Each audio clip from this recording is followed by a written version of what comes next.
Assalamualaikum warahmatullahi wabarakatuh. Pada kesempatan ini saya akan melanjutkan materi kitab Fathul Mu'in bagian awal juz 1 halaman 24. Kitab I'anah juz 1 halaman 24. Bismillahirrahmanirrahim. Qala al-mu'allifu rahimahullahu ta'ala wa nafa'na bi ulumihi ya rabbal alamin. Bismillahirrahmanirrahim. Tanbihun, peringatan. Man mata wa alaihi sholatu fardin. Man, barang siapa mata yang meninggal wa alaihi, sedangkan dia punya tanggungan sholatu fardin, sholat fardoh. Jadi pada waktu hidupnya mungkin karena dia sakit sehingga dia tidak sholat atau bagaimana, ternyata dia meninggal, otomatis ini masih punya tanggungan sholat. Karena pada waktu dia meninggalkan sholat masih dalam keadaan sadar. Maka lam tuqdah, maka tidak usah diqodainya. Walam tufda anhu, dan juga tidak usah dibayarin fidyah. Lam tuqdah walam tufda anhu, maka untuk ahli warisnya tidak usah mengqadha dan juga tidak usah membayar fidyah. Wa fi qaulin, dan dalam satu pendapat, annaha tuf'alu anhu, bahwa ahli warisnya wajib melakukan sholat atau qadha sholat. Awasya biha amla,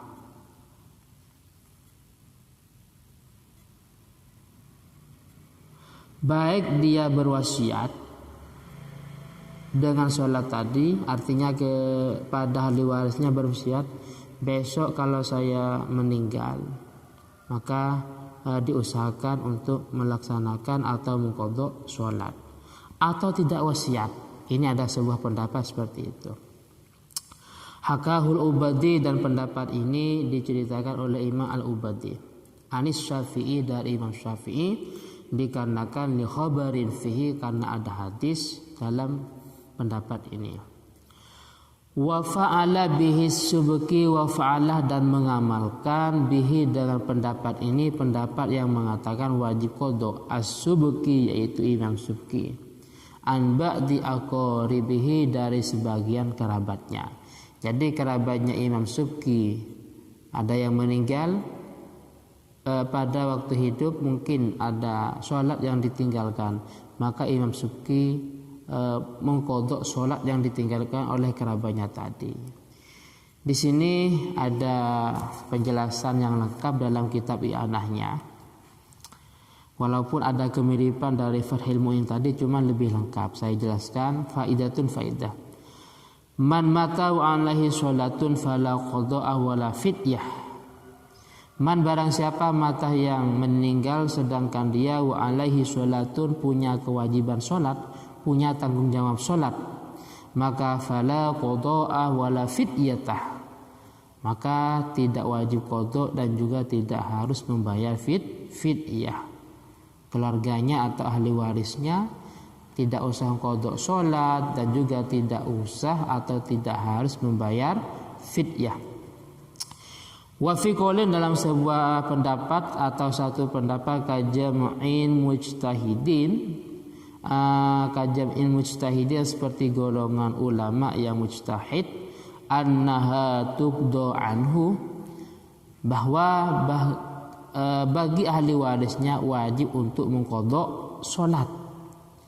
Li khabaril Bukhari wa ghairi, karena ada hadis dalam Sahih Bukhari dan yang lainnya. Wa min sama, oleh karena itu, ikhtarahu jam'un min a'immatina, ikhtarahu, memilih pendapat tadi, memilih pendapat yang mengatakan wajib diqadha, jam'un, golongan min a'immatina, dari ulama-ulama kita. Wa fa'ala bihi subki, dan mengamalkan pendapat tadi, pendapat yang mengatakan itu wajib qadha, yaitu Imam Subki, an ba'di aqaribihi, dari sebagian kerabatnya Imam Subki.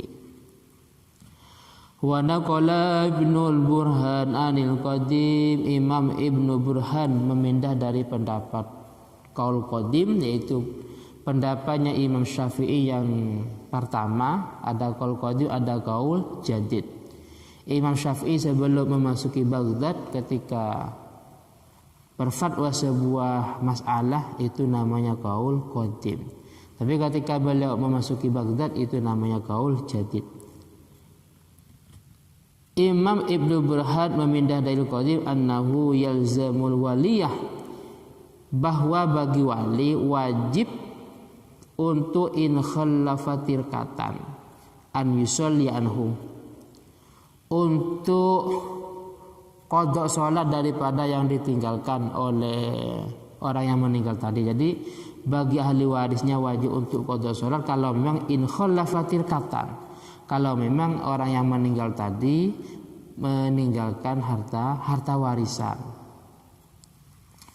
Jadi mungkin orang tua kita 1 bulan 2 bulan pada waktu sakit tidak sholat, maka caranya kita minta tolong, gampangnya minta tolong ke pengurus pondok pesantren untuk mengqadha sholat daripada keluarga yang sudah meninggal selama 2 bulan.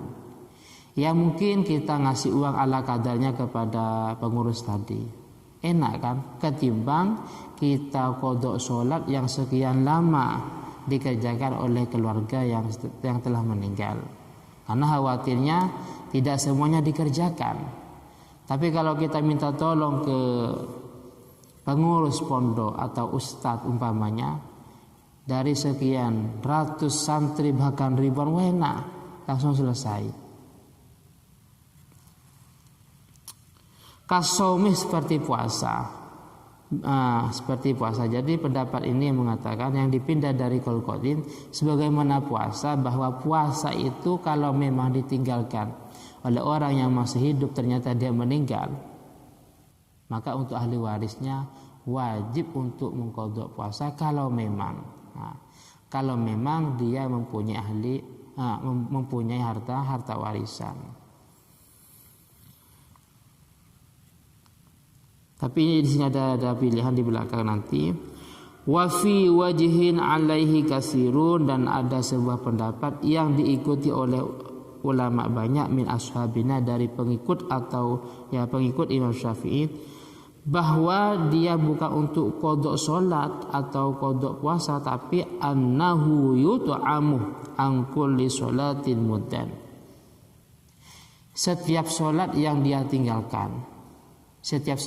tinggalkan, maka bagi ahli warisnya wajib membayar 1 mud dari masing-masing sholat, dari setiap sholat. Jadi kalau dia meninggalkan 5 hari umpamanya, berarti dia harus membayar 1 mud. 1 hari itu 5 mud. 1 mud itu kalau bahasa kita 7 on kurang atau 6 on lebih. Jadi 7 on, anggaplah kita hati-hati 7 on lah, atau 6 on lebih. Kalau 1 hari 5 sholat, berarti tinggal dikalikan 5 mud atau dikalikan dari 7 on tadi, dikalikan lagi dan seterusnya. Terus di sini ada tambahannya, masalah amali atau ibadah yang dikerjakan oleh keluarga atau orang yang masih hidup dan dihadiahkan kepada orang yang meninggal, itu pahalanya nyampai.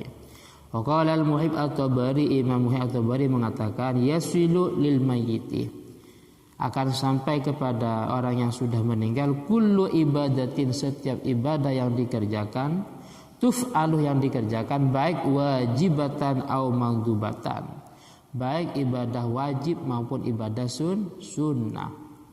Wa fi syarhil muhtar li mu'alifihi madhabu ahli sunnah wal jamaah, madhabu ahli sunnah anna lil insan an yaj'ala thawaba amalihi wal salatahu li ghairihi wa yusulu.